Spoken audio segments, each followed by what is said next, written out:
बेस्टच्या कामगारांनी बेमुदत उपोषणाचा इशारा दिलेला आहे। कंत्राटी कामगार, सेवानिवृत्त कर्मचाऱ्यांच्या प्रलंबित मागण्यात आणि यासाठी आता हे कर्मचारी आक्रमक झालेत। शशांक राव यांच्याकडून या आंदोलनाची घोषणा करण्यात आली आहे। त्यामुळे मुंबईकरांचे आज प्रवास कोंडी होण्याची शक्यता आहे। बेस्ट बसनं जे मुंबईकर प्रवास करतात त्यांच्यासाठी अत्यंत महत्त्वाची बातमी आहे। बेस्ट उपक्रमातले कर्मचारी खासगी कंपन्यांमार्फत चालवल्या जाणाऱ्या बेस्ट बस गाड्यांवरच्या वेट लीज कर्मचारी आणि सेवानिवृत्त कर्मचाऱ्यांच्या काही प्रलंबित मागण्यात बेस्ट कामगार संघटना या संदर्भात आता आक्रमक झाली। संघटनेचे सरचिटणीस शशांक राव यांनी आजपासून बेमुदत उपोषणाची घोषणा दिली आहे आणि प्रलंबित वेतन करार तातडीने करावेत, 7व्या वेतन आयोगाच्या शिफारसी आणि महापालिका समकक्ष वेतन श्रेणी लागू करण्याची मागणी यामध्ये करण्यात आली आहे। वेट लीज कर्मचाऱ्यांना समान कामाला समान दाम देण्याची मागणी युनियनने केलेली आहे। हे सर्व प्रश्न अनेक काळ प्रलंबित आहे आणि कुठेही दखल घेतली जात नाही, म्हणून निर्णायक आंदोलनाची घोषणा करायची होती। लोकांना त्रास द्यायची इच्छा नाही आहे, या सेवा सुरळीत सुरू राहावी ही इच्छा आहे।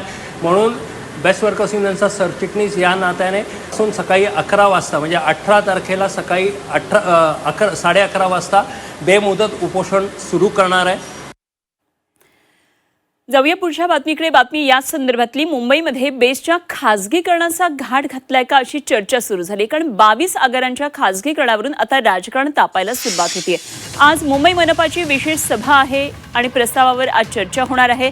भाजप शिवसेना नगरसेवकांना व्हीप जारी करण्यात आलेला आहे आणि बेस्टचे असे 22 आगार आहेत। खासगी विकासकांच्या माध्यमातून त्याचा विकास करण्याचा हा प्रस्ताव आहे। आज मुंबई महापालिकेची विशेष महासभा आहे आणि बेस्ट समितीच्या मंजुरी मिळाल्यानंतर हा प्रस्ताव आता महापालिका सभागृहाच्या पटलावर येणार आहे। या प्रस्तावावरून विरोधकांकडे आक्रमक भूमिका ते घेण्याची शक्यता आहे, तर विरोधकांच्या संख्याबळामुळे सत्ताधारी भाजप शिवसेना आता सावध झालेले आहे। सभागृहात प्रस्ताव मंजूर करून घेण्यासाठी भाजप आणि शिवसेनेकडून नगरसेवकांना व्हीप जारी केलेला आहे आणि आजच्या विशेष सभेला सर्व नगरसेवकांनी उपस्थित राहावं अशा सूचना केल्यात। यापूर्वी तातडीच्या प्रस्तावावर बहुमत न मिळाल्यामुळे सत्ताधारी पक्षाला प्रस्ताव फेटाळला जाण्याची नामुष्की ओढवू शकते, तर पुन्हा अशी परिस्थिती निर्माण होऊ नये यासाठी सत्ताधारी गटाकडून खबरदारी घेण्यात आली आणि 22 आगारांच्या विकासावरून उद्याच्या या आजच्या सभेमध्ये सत्ताधारी विरोधकांमध्ये जोरदार खडाजंगी होण्याची शक्यता आहे।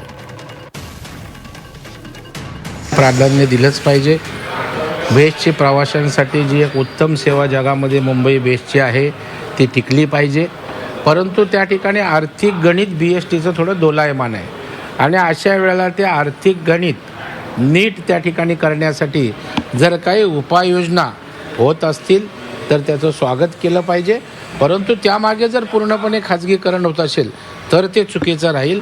जर ते डेव्हलपमेंट हे त्या ठिकाणी बेस्टला सुस्थितीत आणण्यासाठी, कर्मचाऱ्यांच्या हितासाठी, प्रवाशांच्या हितासाठी आणि बेस्टच्या अतिशय चांगल्या सेवेसाठी होत असेल तर मला वाटतं काही हरकत नाही। आणि या संदर्भात आणखी सविस्तर चर्चा करूया। आमचे प्रतिनिधी ओम देशमुख सध्या आपल्याबरोबर जोडले गेलेत। तर ओम, खरं तर बेस्टचा हा रस्त्यावरचा सुद्धा प्रश्न आहे आणि प्रशासकीय सुद्धा प्रश्न आहे। एकतर आज बेस्ट बसच्या संपामुळे मुंबईकरांची प्रवास कोंडी होईल, तर दुसरीकडे 22 आगारांचा खासगीकरणाचा हा घाट घातला जातोय आणि त्यावरून एक प्रशासकीय वेगळा पेसही आज निर्माण होण्याची शक्यता आहे, कारण महानगरपालिकेमध्ये या संदर्भातल्या सभा असणार आहे। काय काय नेमके आजच्या ह्या घडामोडी ज्या मुंबईकरांसाठी अत्यंत महत्त्वाच्या ठरणार आहेत? सगळ्यात महत्त्वाची 2 गोष्टी खरं आहेत ज्याचा उल्लेख तुम्ही आत्ता केला, ते म्हणजे एकतर बेस्टच्या कर्मचाऱ्यांच्या दृष्टीने त्यांच्या मागण्यांच्या अनुषंगानं होणारा बेमुदत संप आणि उपोषण। खरं तर शशांक राव यांच्या वतीनं 11 वाजल्यापासून उपोषणाची हाक देण्यात आली आहे। हे उपोषण बेमुदत असेल, त्यामुळे या सगळ्या बेस्ट कर्मचाऱ्यांच्या मागण्याच्या दृष्टीनं शशांक राव यांच्याकडं बेमुदत उपोषणाची हाक देण्यात आली आहे। आता हे उपोषणाला कशा पद्धतीने सरकार हँडल करते, कशा प्रकारे प्रशासनाचा या संदर्भातला रोल असेल हे पाहावं लागणार आहे, कारण अनेक महिन्यांपासून आपण पाहतोय की खरं तर बेस्ट कर्मचारी हे सातत्यानं संपाच्या संदर्भात इशारे देत होते। आपण काही महिन्यांपूर्वी सुद्धा बेस्टच्या संदर्भातला संप जो झाला होता त्यासुद्धा बाबतीतल्या घडामोडींमध्ये आपण लक्ष ठेवलं होतं। आजच्या या संपाच्या माध्यमातून, आजच्या या उपोषणाच्या माध्यमातून शशांकराव आपल्या मागण्या मांडतायत। माझ्या मागे तुम्ही बसेसचा आगार आहे, खरं तर मंत्रालयाच्या परिसरातला हा बस आगार आहे आणि या ठिकाणी मात्र बसेसची जी रेलचेल आहे ती नियमितप्रमाणे सुरू आहे. मात्र पुढील काही तासामध्ये, पुढील काही वेळामध्ये या सगळ्या संदर्भात या सेवेवरती या सगळ्या गोष्टींचा परिणाम होऊ शकतो असं बोललं जाते.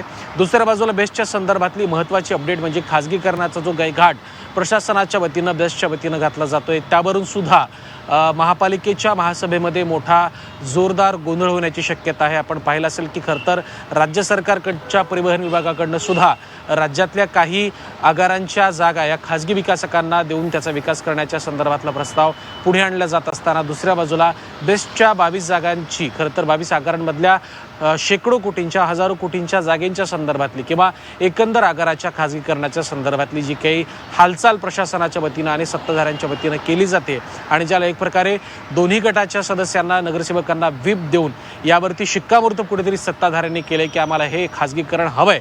त्यामुळे या दोन गोष्टी लक्षात घेता बेस्टच्या अनुषंगाने आजचा हा दिवस अनेक अर्थांनी महत्त्वाचा ठरतोय. त्यामुळे एका बाजूला प्रशासनाच्या समोर असलेलं उपोषणाचं आव्हान आणि दुसऱ्या बाजूला सत्ताधाऱ्यांच्या समोर असलेलं खरं तर बेस्टच्या खाजगीकरणाचा जो प्रस्ताव आहे तो संमत करण्याचं आव्हान, अशा दुहेरी आव्हानाला आज प्रशासन आणि सत्ताधारी कशा प्रकारे तोंड देत आहेत हे पाहणं आता महत्त्वाचं. अगदी जरूर ओम, लक्ष ठेवून राहा. वेळोवेळी चर्चा करूया. तुर्तास धन्यवाद दिलेल्या माहितीसाठी. ओम देशमुख आमचे प्रतिनिधी आपल्या बरोबर होते.